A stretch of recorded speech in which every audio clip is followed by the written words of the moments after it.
How to build a business from scratch in 90 days.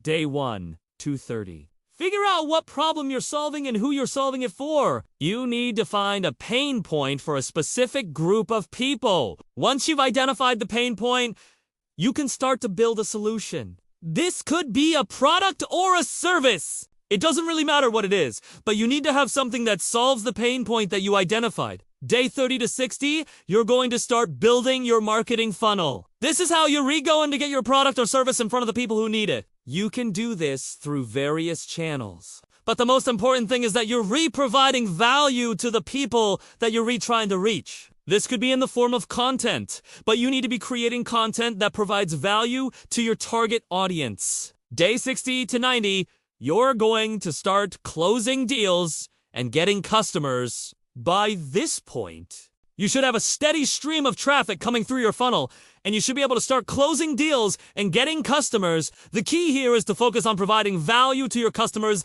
and making sure that they're happy with the purchase. If you do this, you'll be able to build a business that will last.